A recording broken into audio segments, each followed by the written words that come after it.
L'intelligence émotionnelle est l'un des indicateurs les plus forts en termes de réussite dans une carrière. C'est vraiment devenu un facteur qui distingue en fait les individus qui réussissent, qui ont cette capacité à réussir aussi bien sur le plan personnel et professionnel. Aujourd'hui, les organisations, c'est ce qu'elles cherchent. Elles recherchent des personnes qui ont une intelligence émotionnelle qui est développée et encore plus chez des managers, chez des leaders. Donc l'intelligence émotionnelle finalement c'est quoi? C'est notre capacité à reconnaître, comprendre et gérer nos émotions, mais c'est aussi notre capacité à reconnaître, comprendre et influencer les émotions des autres. C'est vraiment un panel de compétences qui nous permet de faire face à des défis, à des obstacles, à des situations compliquées. C'est ce qui nous permet d'établir des relations solides parce que notre communication elle est différente, c'est-à-dire qu'on n'est pas dans la réactivité, on n'est pas dans la réaction, mais on est dans une réflexion. Et ça nous permet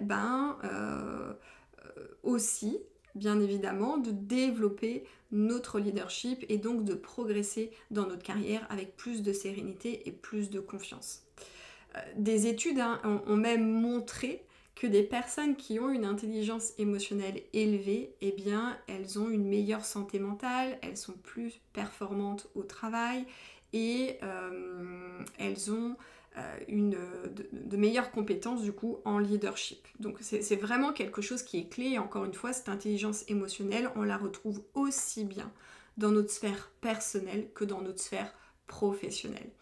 Alors contrairement au quotient intellectuel, qui lui ne bouge pas, c'est-à-dire qu'il n'évolue pas avec les années qui passent, notre quotient émotionnel, lui, peut se développer à partir du moment où on décide d'être dans cette dynamique de grandir et d'évoluer en tant que personne.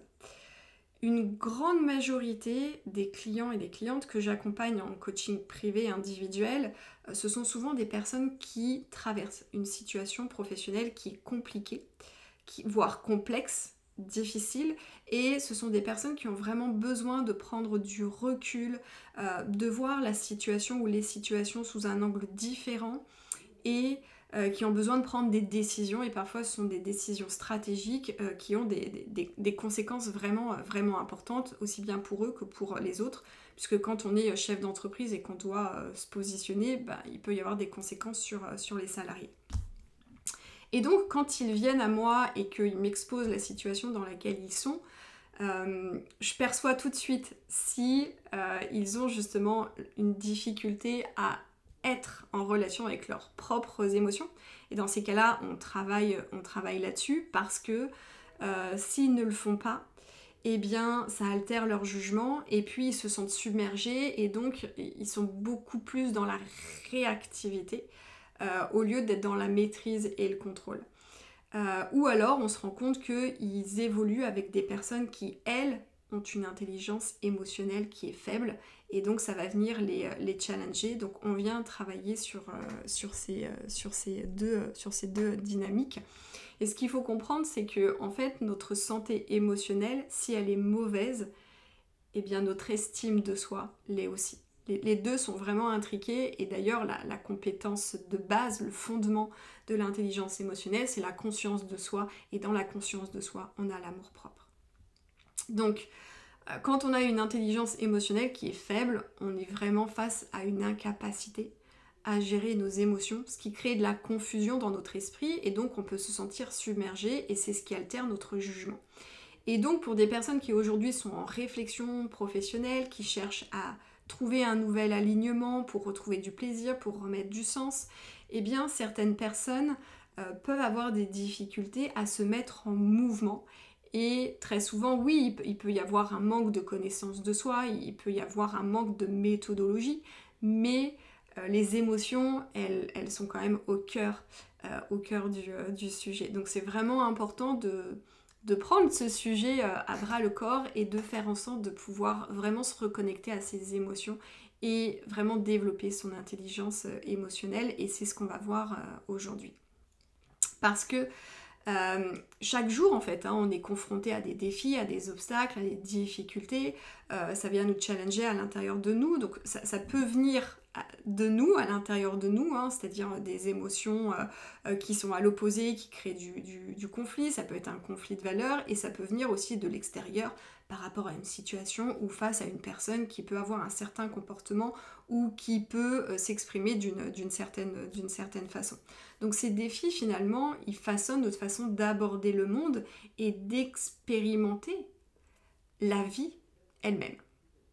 Et lorsqu'on a en plus un système nerveux qui est dérégulé, eh bien, en fait, ça crée vraiment des personnes qui sont très dans la réaction ou des personnes qui, au contraire, sont figées sur place, incapables de prendre une décision ou de bouger. Donc le système nerveux et les émotions sont vraiment intimement liés et c'est ça qui est vraiment passionnant à observer et c'est là-dessus qu'il faut apprendre à travailler.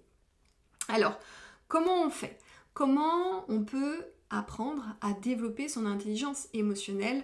Je vais te partager 5 façons qui sont pour moi vraiment principales, surtout dans le domaine professionnel.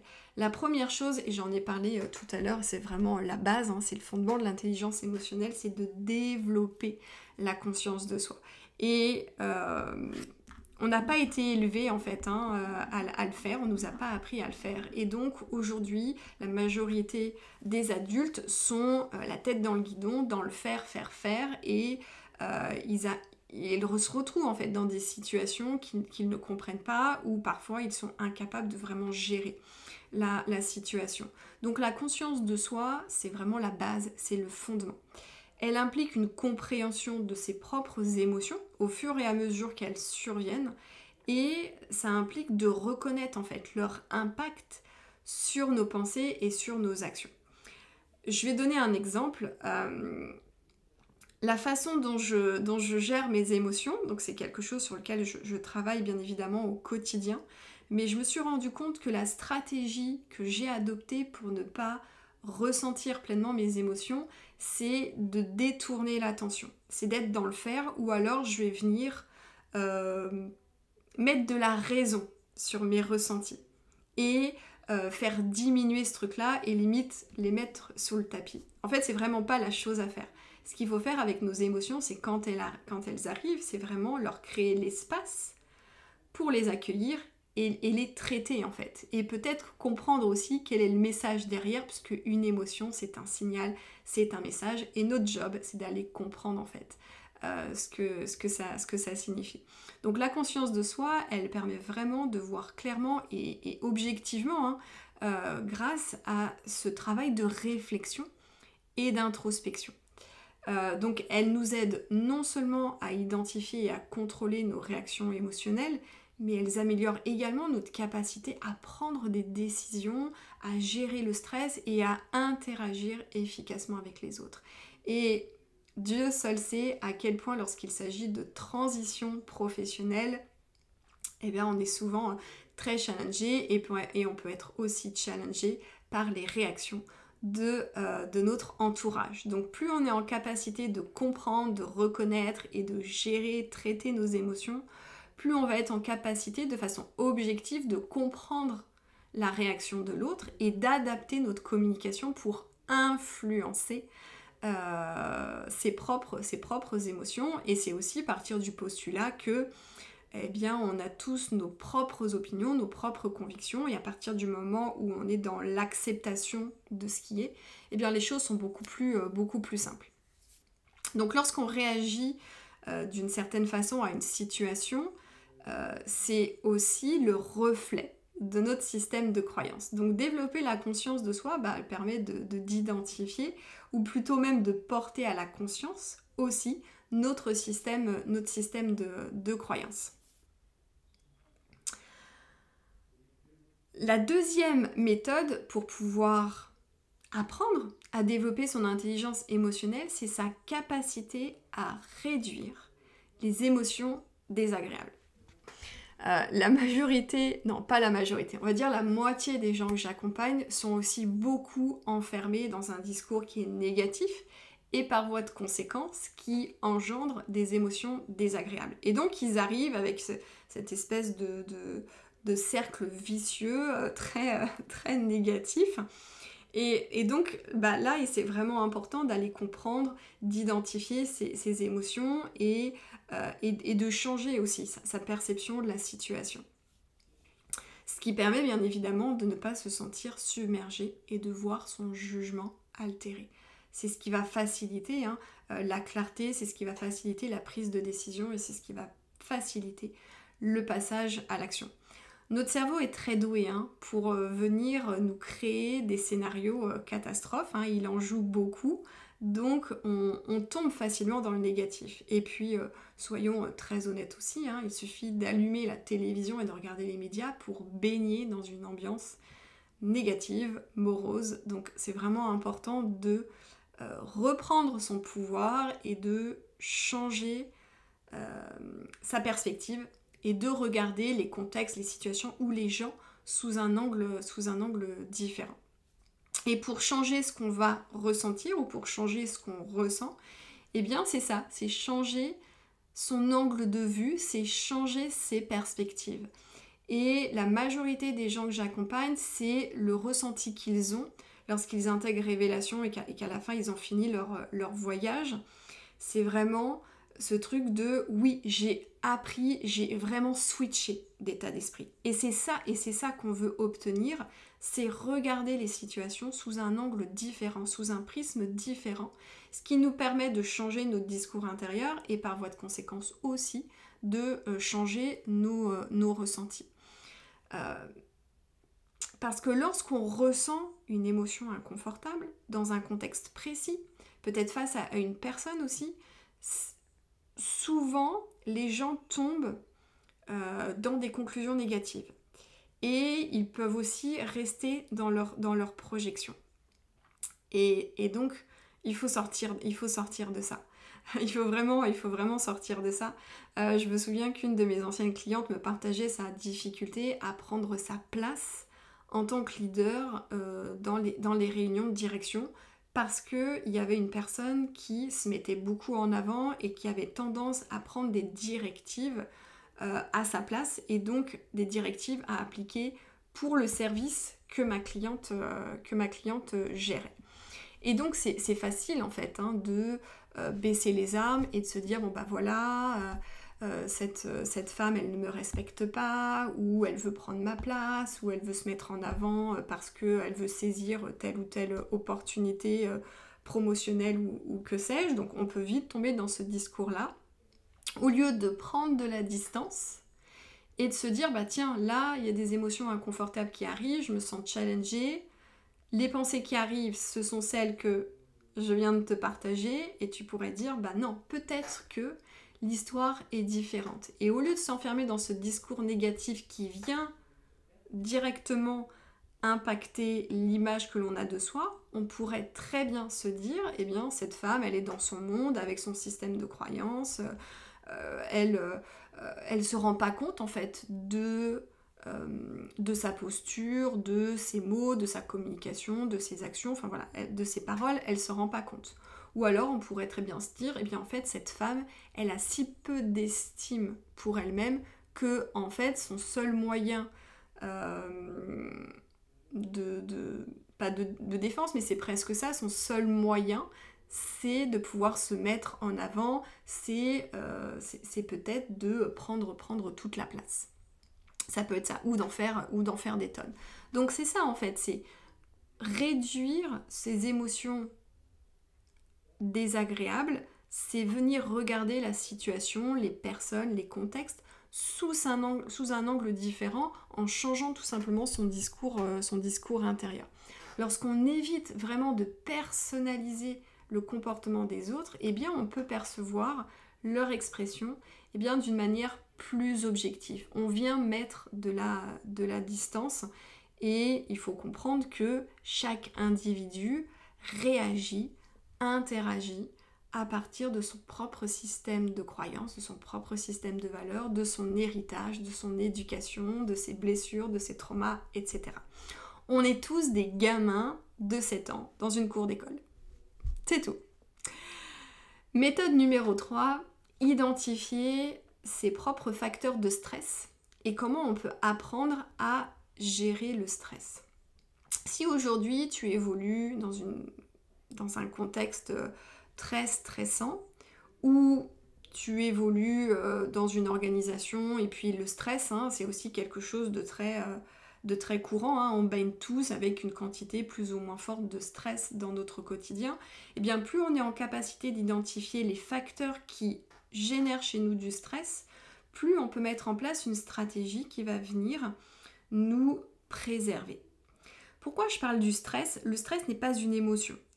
Le stress, c'est une réaction physiologique du corps et dans cette réaction-là, on va avoir des émotions, on va ressentir des émotions comme de l'anxiété, de la frustration, peut-être de la tristesse, peut-être de la peur, peut-être du découragement. Et donc, c'est d'aller identifier ces facteurs qui, dans une situation de stress, génèrent ces émotions inconfortables et mettre en place une stratégie pour nous préserver. Par exemple, le truc que des fois je fais encore mais qu'il faut vraiment que j'arrête, c'est de regarder ses mails peut-être à la fin de sa journée de travail ou juste avant de se coucher. Pour le peu qu'on reçoit un mail qui vient nous déclencher, on est sûr que la nuit ne veut pas être réparatrice. Donc ça, c'est vraiment le truc à ne pas faire. Dans mon ancienne vie professionnelle, ce qui pouvait vraiment faire monter chez moi cette poussée de stress, c'était juste le fait de voir le nom de mon boss s'afficher sur mon téléphone. Que ce soit mon téléphone pro ou même mon téléphone perso. Tout de suite, c'était la pensée de « qu'est-ce qu'il y a encore ?» Qu'est-ce qui se passe ? Et donc ça, maintenant, je ne l'ai plus. Mais c'est vrai que c'est vraiment tout de suite d'identifier ces facteurs qui enclenchent chez nous un stress. Quand on est dans ce genre de situation, les stratégies qu'on peut adopter, ça peut être des choses en lien avec le corps. Et moi, ce que j'aime bien faire le matin, c'est commencer ma journée en m'arrosant le visage avec de l'eau fraîche. Même l'hiver, c'est quelque chose qui me fait beaucoup de bien. Et c'est vrai que l'eau froide, c'est quelque chose qui permet vraiment de ressentir juste qu'on est vivant et que tout va bien. Voilà, ça c'est la première chose. La deuxième chose, c'est aussi ce que j'aime beaucoup faire, c'est danser ou secouer mon corps. C'est-à-dire, par exemple, lorsque je sais que je vais faire un live en direct, ou plutôt lorsque je sais que je vais faire une masterclass et que derrière, il y a un impact sur mon chiffre d'affaires, bien lorsque je sens que le stress est vraiment intense, et bien ce que je fais, c'est soit écouter une musique qui est extrêmement entraînante, soit c'est vraiment secouer mon corps, parce qu'une émotion, c'est une énergie. Et c'est une énergie qui circule. Donc quand on bouge le corps, on fait bouger l'énergie, on fait bouger l'émotion. Donc c'est vraiment aussi intéressant de fermer les yeux et d'identifier où est-ce que se situe notre émotion. Ça, c'est aussi un exercice que je fais régulièrement avec mes clients, mes clientes, c'est de les inviter à fermer les yeux et leur dire « Ok, où est-ce que tu sens la frustration dans ton corps ?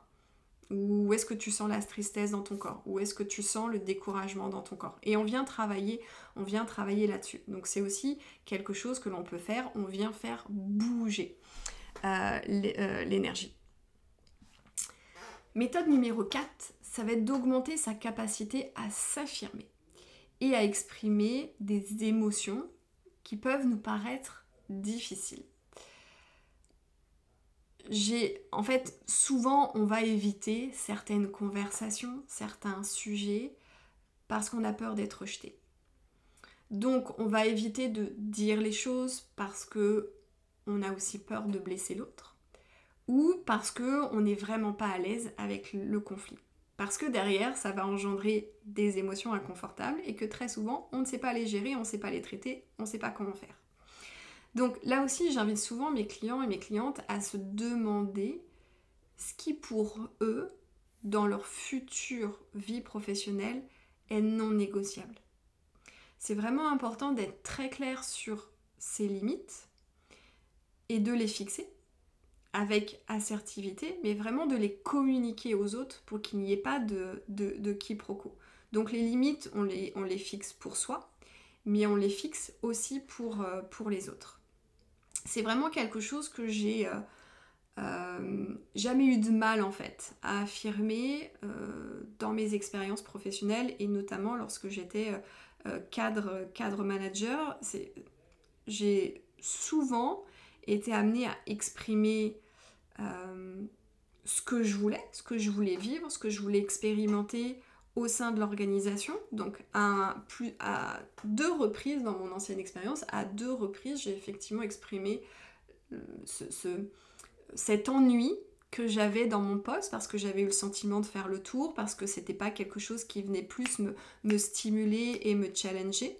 Donc c'est toujours des choses que je me suis autorisée à dire, à affirmer. Et donc il n'y a jamais eu de non-dit, notamment lorsque j'étais prête à démissionner et en fait tout le monde dans la boîte savait que j'étais en train de regarder le marché du travail, que j'étais dans des process de recrutement et que j'étais quelque part sur le départ parce que ce que je faisais en fait me procurait plus de plaisir, que ça faisait plus vraiment sens pour moi et que a priori dans l'entreprise il n'y avait pas d'opportunité. Donc j'ai su en fait dire les choses au même titre que j'ai souvent été en capacité d'exprimer mon désaccord avec certaines décisions ou certaines positions de la direction.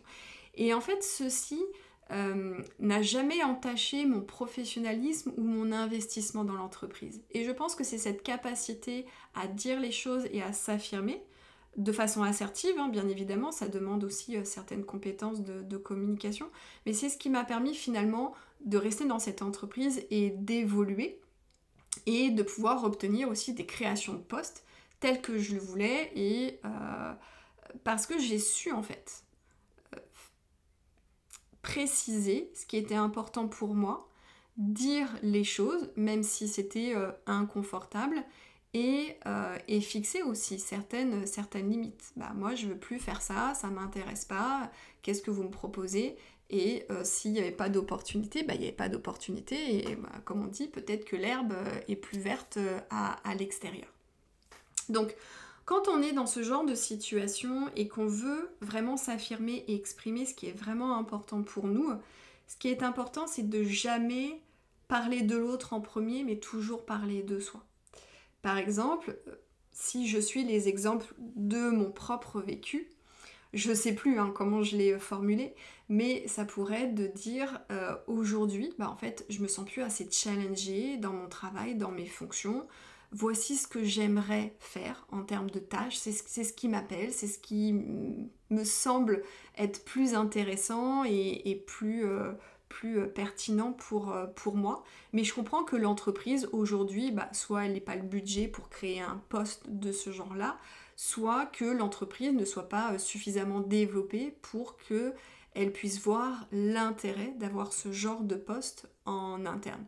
Et par conséquent, je fais le choix de démissionner ou je fais le choix peut-être de demander une rupture conventionnelle. Ou alors ça pourrait être vis-à-vis d'un collaborateur ou à un moment donné, j'avais aussi en fin d'expérience en tant que cadre manager, j'avais une assistante, une adjointe. J'aurais pu très bien lui dire à un moment donné, je suis déçue. Tu m'avais affirmé que ce dossier serait traité pendant mon absence parce que tu avais le temps de le faire et à mon retour je me rends compte que ça n'a pas été fait, tu n'as pas tenu ta promesse, qu'est-ce qui s'est passé ? Voilà, donc c'est jamais remettre la faute sur l'autre, mais c'est toujours partir de soi, de ses ressentis et d'exprimer ses besoins ou ses désirs. Méthode numéro 5 pour pouvoir développer son intelligence émotionnelle, ça va être d'augmenter sa capacité à être proactif et non réactif. C'est ce que j'ai abordé au début de cet épisode de podcast. Lorsque les émotions nous submergent et qu'on est déconnecté de notre corps, qu'on ne sait plus trop ce qui se passe, on va être dans la réaction. Et la réaction, c'est soit on va être dans le combat, donc quelqu'un nous dit quelque chose et on le prend pour une critique négative et du coup on va renchérir. Donc enfant de 7 ans à l'école élémentaire, à la récréation, suffit de regarder ce qui se passe à l'Assemblée nationale, c'est exactement ça. On est tous des gamins de 7 ans, voilà, en train d'être challengés ou d'être déclenchés par les autres. Donc, soit on va être dans le combat, soit on va être dans la fuite, donc je m'affirme pas, je dis pas les autres, je veux pas rentrer dans le conflit, soit on est cloué sur place, c'est-à-dire qu'on est en fait on est pétrifié et on sait plus quoi dire, on sait pas comment s'exprimer.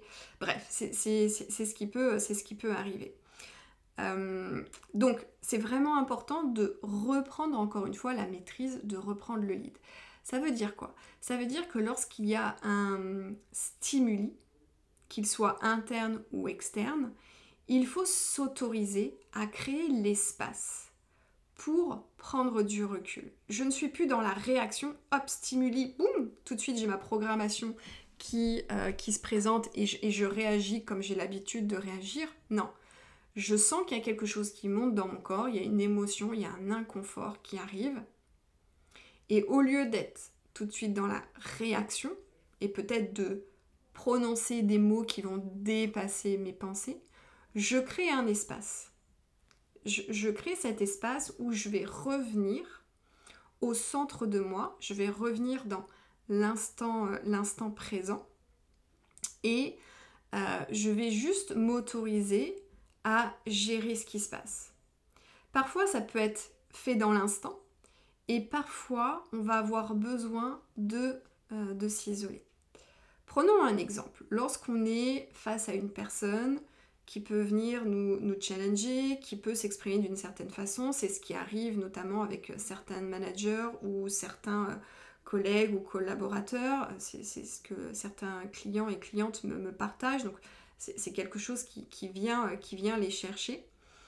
Et donc c'est facile en fait de rester dans nos programmations internes, dans la réactivité et finalement de ne pas chercher à faire mieux. Si l'autre ne fait pas mieux, pourquoi moi je ferais mieux?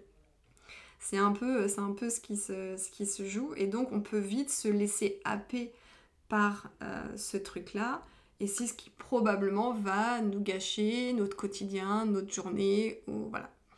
Donc quand ça arrive, c'est vraiment de s'autoriser à revenir au centre de soi et de s'autoriser à créer cet espace-là.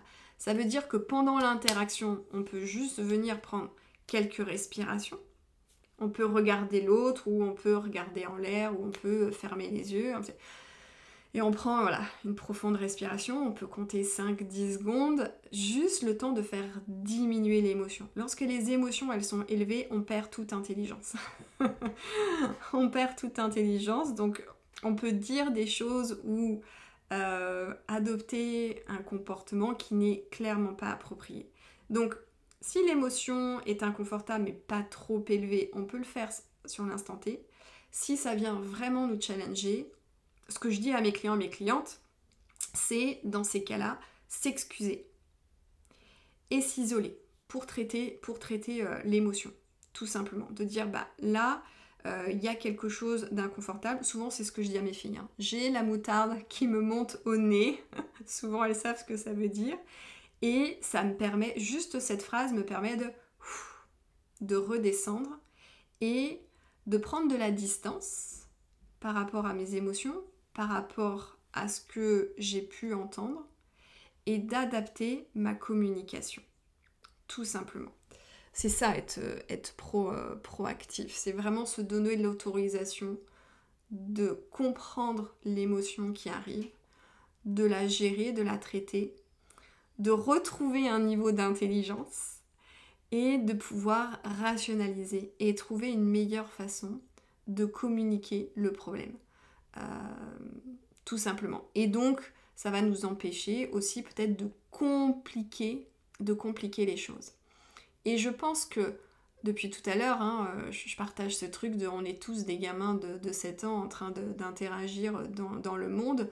On se dit adulte, mais je pense que la personne qui est vraiment adulte et responsable, c'est celle qui est en capacité, justement, de s'autoriser à faire ce genre de choses, à prendre de la distance et à sortir de ce truc de c'est mon gamin de 7 ans qui réagit. Non, je deviens l'adulte responsable.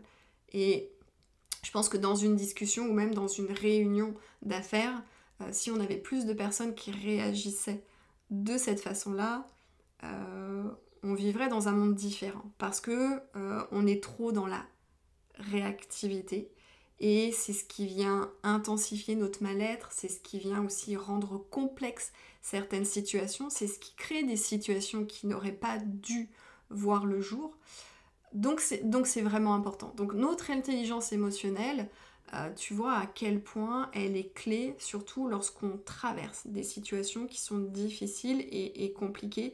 C'est ce qui nous permet juste de revenir à un niveau d'intelligence et de pouvoir communiquer différemment, de pouvoir prendre des décisions et de pouvoir créer du coup des relations qui sont beaucoup plus solides. Voilà, j'espère que cet épisode de podcast t'a plu. Surtout, n'hésite pas à le liker, à le partager. Si tu l'écoutes sur Spotify, je t'invite chaleureusement à mettre 5 étoiles. Et puis si tu as des questions à poser, surtout n'hésite pas, j'aurai grand plaisir à pouvoir y répondre. Et on se retrouve très prochainement pour un nouvel épisode.